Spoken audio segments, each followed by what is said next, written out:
Yeah, wait, you're listening. Okay. All right. Okay.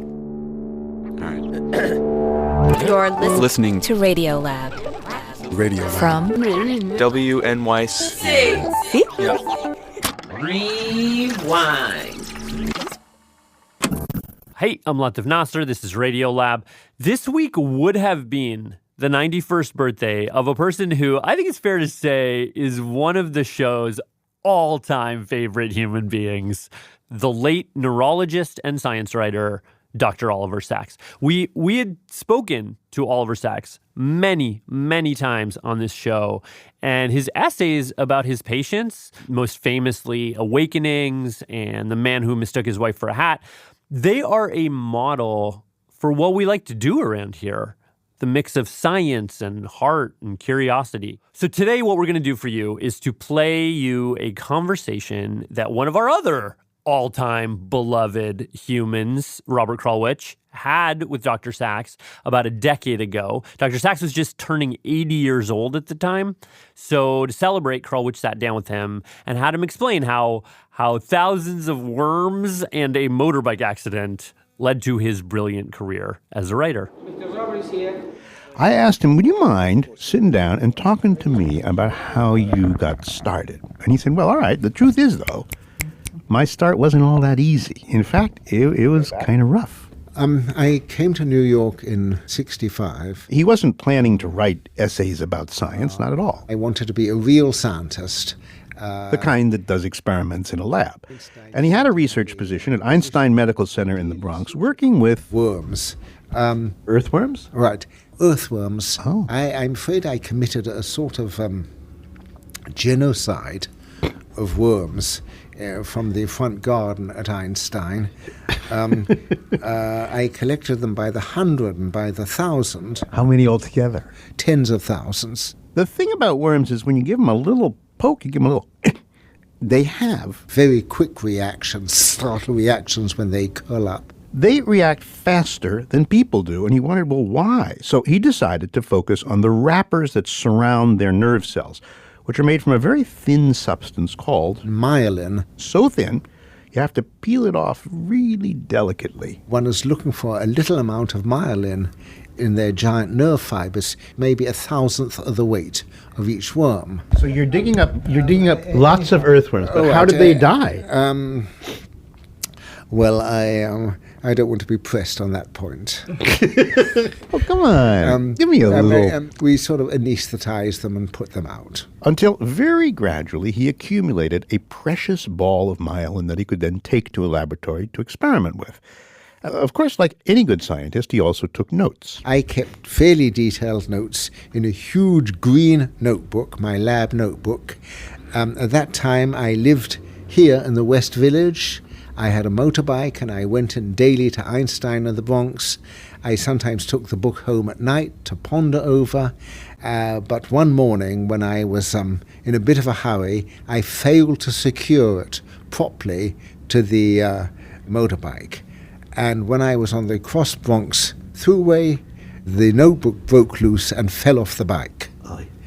I got to the edge of the road and put my bike on the stand. I could see the book in the middle of the crowded Cross Bronx being really... The Cross Bronx Expressway can get very, very busy. Very busy, very crowded, very fast, very callous drivers who instead of respecting this notebook, this holy notebook of mine, were tearing it sheet from sheet. On 2 occasions I made little sallies to try and get into the traffic, but this would have been fatal. And so I lost my notebook. And therefore all the data that you had collected from all of these... 9 months data in it. 9 months. But I consoled myself that at least I had the sample and I could continue the work. With his little ball of precious myelin. And sort of make further results. Although then there was another and even worse accident, which is I lost the specimen of myelin, which I spent 9 months getting.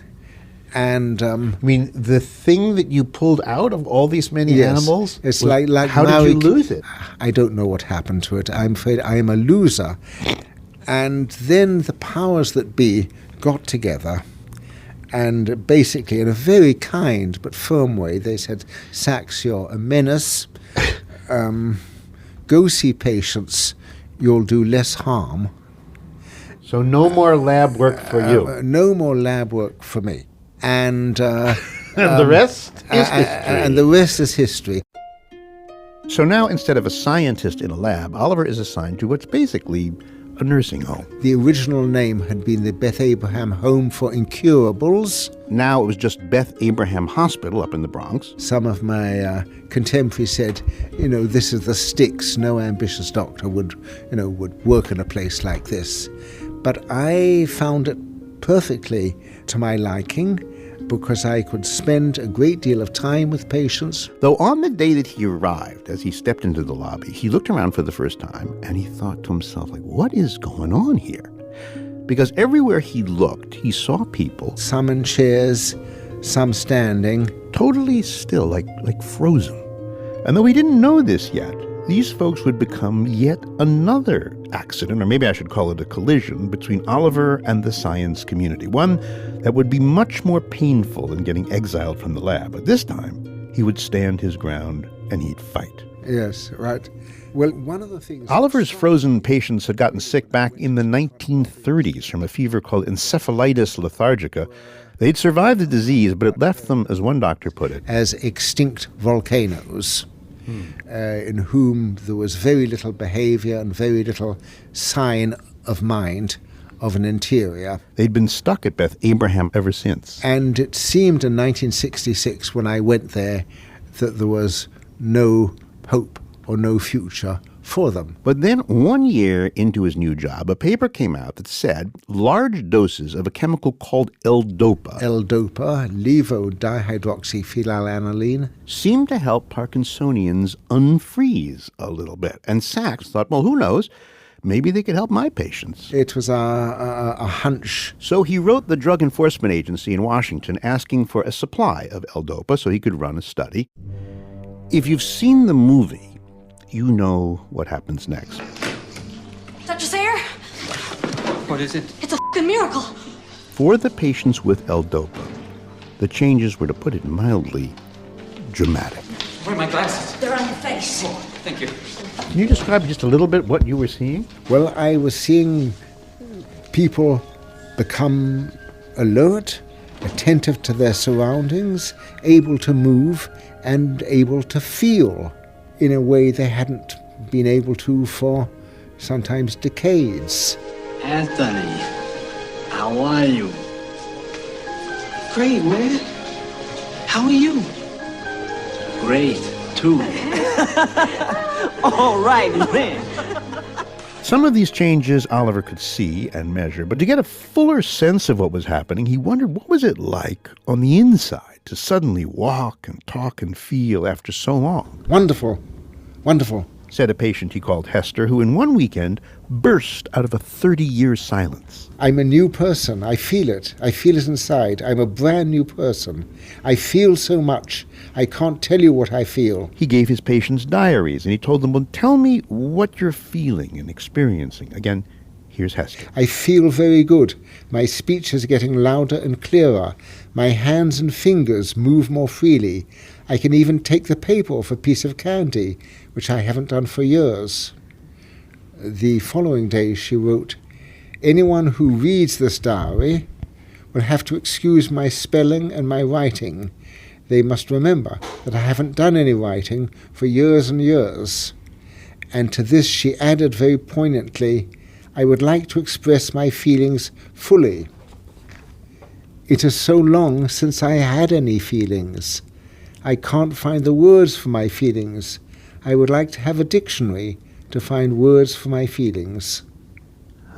The government, of course, wanted to know what had happened as well, and they asked Oliver to report what he'd observed on what were called rating forms. Basically, they were charts. So if a patient shook less, Oliver was to mark that change, checking a box. On a 7-point scale. So his shakes went from a 6 to a 4. Then, just check the box. Numbers were key. That was what they expected, what they demanded.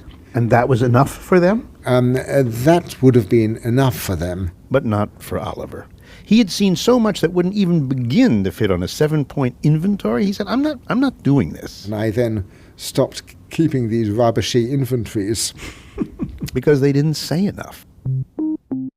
But as a researcher, as a scientist, he still had to report what had happened, which was a problem because in the 1960s, medical journals had an attitude about clinical studies. They also wanted numbers and patterns and data. They wanted things that you could measure. They didn't want stories. Phenomenological description, if you want to put it this way, had been largely displaced by laboratory tests of one sort and another. And that these... Meaning adjectives and adverbs have been replaced by numbers? That the urea was so-and-so, the chest x-ray so-and-so, and the more human sorts of description had become rarer. 100 years earlier, in the 1870s, doctors did quote patients and did describe scenes in their clinical studies. Many of the 19th century accounts are vivid and descriptive. But as medical machines got better, numbers became more reliable, gradually pushing out description, with one very singular exception. His name was A.R. Luria. Dr. A.R. Luria was a neurologist living in Moscow in the 1960s. He still did case studies the old-fashioned way. One of his accounts of a man with a remarkable memory was startlingly vivid. Yes, so much so that I read the first 20 pages of this thinking it was a novel. And I then realized that it was a case history, but the most extraordinary and detailed I had ever read, but a case history which did not shy away from the human aspects and the pathos and drama.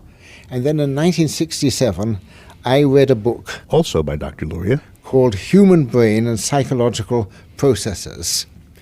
And this is the book you are holding in your hand. the book I'm holding at the moment, or I should say another copy of the book. Yes.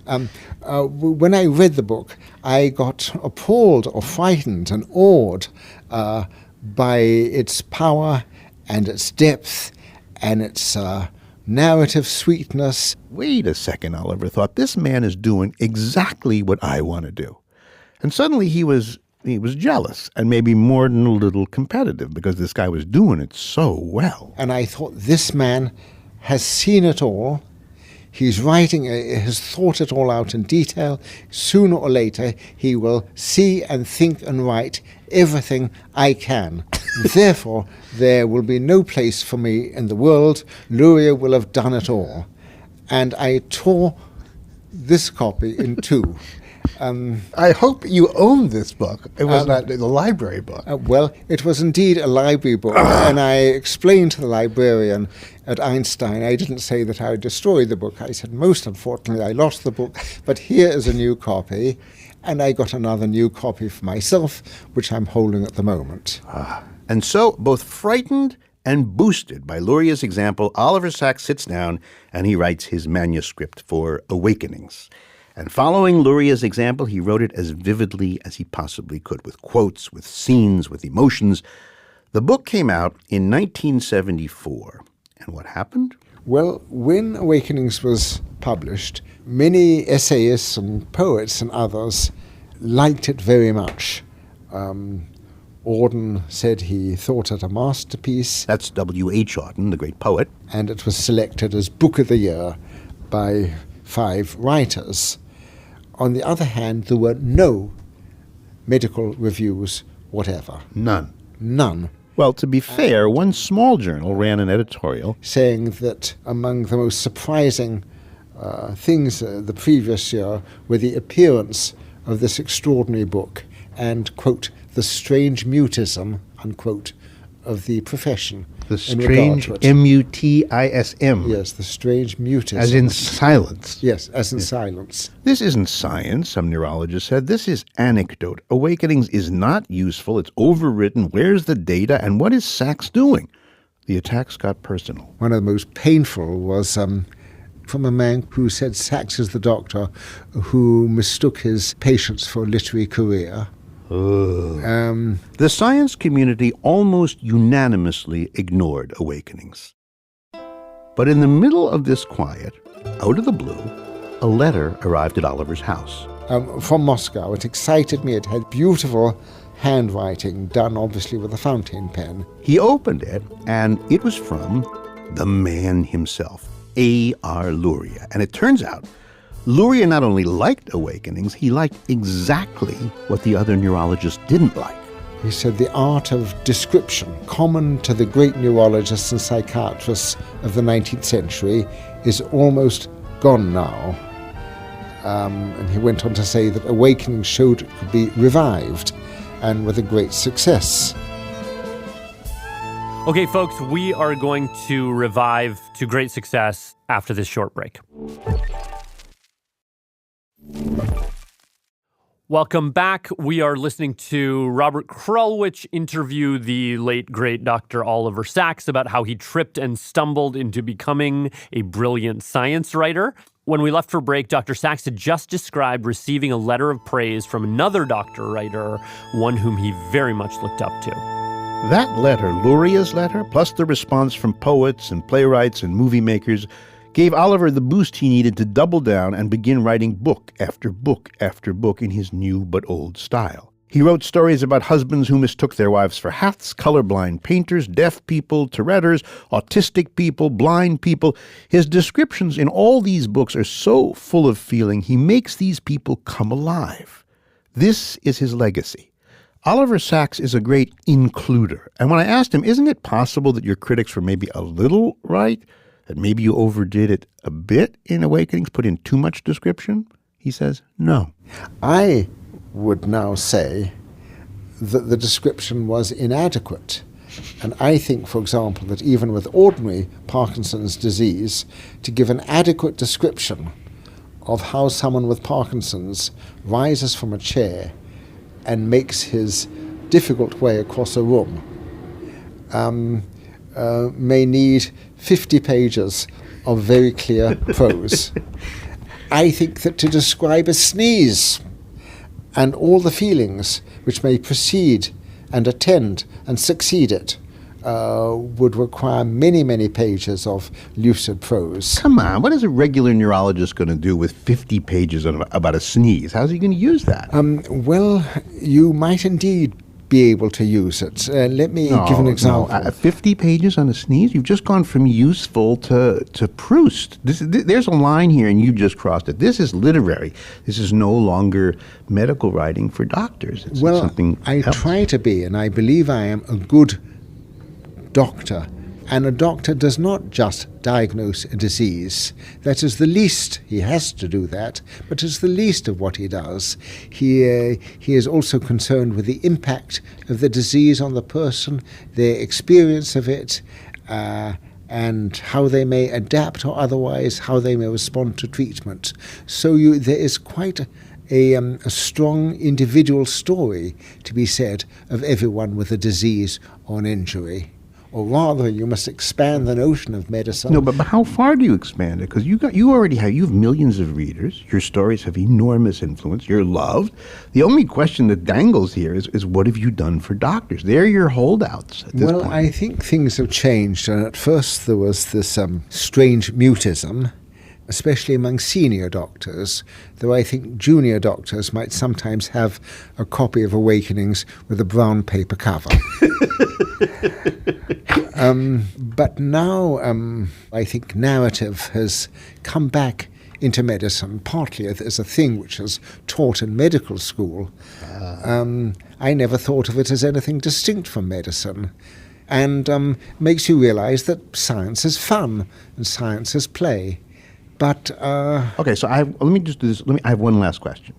I'm still going to be channeling your doctor critics, this being your birthday. I feel it's something I should do.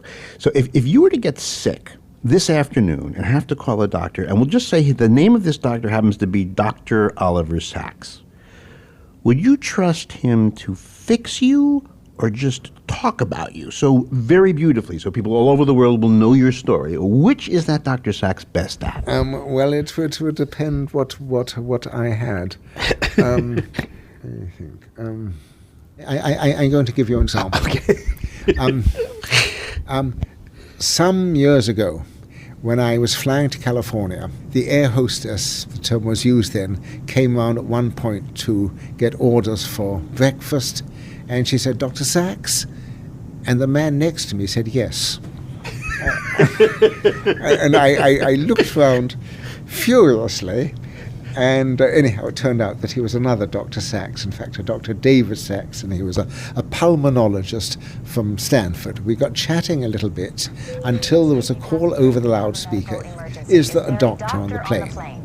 And with Saxian alacrity, the two of us got up, converged to the patient, who was a woman obviously just coming to from an epileptic fit. And as she became clearer, we asked if she'd ever had a seizure before, and she said no. She was a medical technician. She knew about such things. I thought that one of her pupils was a little larger than the other. My fellow Dr. Sachs said he also thought that one of the pupils was a bit enlarged, but we weren't quite sure. I said, well, let's observe. And as we observed, the enlarged pupil enlarged more. And I looked at Dr. Sachs, and Dr. Sachs looked at me, and we said, let's go to the captain. I'm not timid when it comes to doing something for the patient. What did you want to tell the captain? We said to the captain, we think this woman is bleeding in her brain. That this caused the seizure, and this is also causing pressure in the head and the pupil, and she must be in neurosurgical hands as quickly as possible. The captain said, okay, and he emergently landed at Denver. The woman was taken off the plane. She was successfully operated on, and she thanked us both. So I can be... Now, which Dr. Sachs, which of the two should get the lion's share of the credit? Well, we did it together. But notice that he told it fantastically. That was the late, the great Dr. Oliver Sacks. If you're interested in reading more of his work, we recommend literally any of his books and countless so essays. Good. Although I really loved An Anthropologist on Mars, and then I was a sucker for his autobiography, On the Move. Yeah. It's also fun to read his book Awakenings and then watch the movie with Robin Williams playing him. And we have tons of episodes with Dr. Sachs talking about his life, his patients. Just Google Radiolab and Dr. Oliver Sacks, and so many will pop up. And that's it for today. Live your best life. And part of that, obviously, is tuning in again next week. Hi, I'm Rianne, and I'm from Donegal in Ireland. And here are the staff credits. Radiolab was created by Jad Abumrad and is edited by Soreen Wheeler. Lulu Miller and Latif Nasser are our co-hosts. Drin Keefe is our Director of Sound Design. Our staff includes Simon Adler, Jeremy Bloom, Becca Bressler, W. Harry Fortuna, David Gable, Maria Paz Gutierrez, Sindhu Na Nasamadan, Matt Keelty, Annie McEwen, Alex Neeson, Sarah Kari, Valentina Powers, Sarah Sambach, Ariane Wack, Pat Walters, and Molly Webster. Our fact checkers are Diane Kelly, Emily Krieger, and Natalie Middleton. Hi, this is Tamara from Pasadena, California. Leadership support for Radiolab Science Programming is provided by the Gordon and Betty Moore Foundation, Science Sandbox, a Simons Foundation initiative, and the John Templeton Foundation. Foundational support for Radiolab was provided by the Alfred P. Sloan Foundation. Back to my poster, and